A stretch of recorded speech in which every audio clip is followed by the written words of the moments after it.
তারে জামিন পার কাঁদিয়েছিল সিতারে জামিন পার হাসাবে। 2007 সালে মুক্তি পেয়েছিল আমির খান অভিনীত তারে জামিন পার। ছোটদের নিয়ে তৈরি হওয়া এই সিনেমাটি মন জিতে নিয়েছিল সবার। 20 বছর পরেও এই সিনেমা নিয়ে মানুষের মধ্যে উত্তেজনা দেখা যায়। এবার মুক্তি পেতে চলেছে এই সিনেমার সিকুয়েল সিতারে জামিন পার।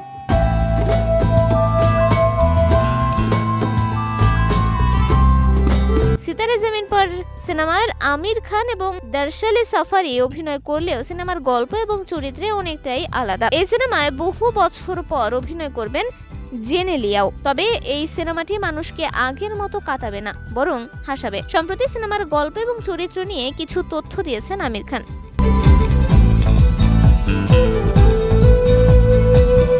নায়ক বলেন, এখন আমি সিতারে জামিন পার সিনেমা নিয়ে ব্যস্ত। প্রতিদ্বন্দ্বী মানুষের গল্প আরো একবার আপনারা দেখতে পাবেন এই সিনেমায়। আমির বলেন, তারে জামিন পার যেমন আপনাদের কাঁদিয়েছে, এই ছবিটি আপনাদের হাসাবে। ছবিটি কমেডির মোড়কে তৈরি করা হয়েছে, কিন্তু দুটি সিনেমার থিম এক। তবে আমার চরিত্রে কিছু পরিবর্তন এসেছে, কিন্তু নিকুম্ব এখানে গুলশান।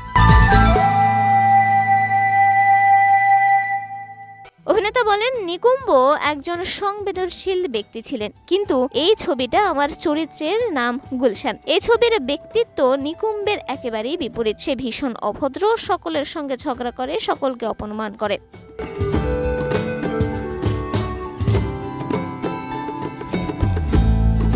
বাড়িতে স্ত্রী এবং মায়ের সঙ্গে ভালো ব্যবহার করে না। চরিত্র নিয়ে অভিনেতা আরো বলেন, গুলশান একজন বাস্কেটবল কোচ।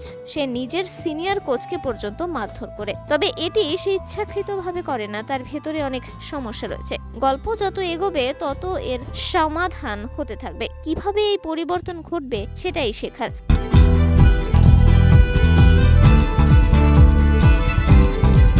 প্রসঙ্গত, সিতারে জামিন পার ছবিটি স্প্যানিশ এবং চ্যাম্পিয়ন্সের রিমেক। এই ছবিটির আনুষ্ঠানিক ঘোষণা হয়েছিল 2023 সালে। আপাতত ছবির কাজ নিয়ে ব্যস্ত কলাকুশলীরা।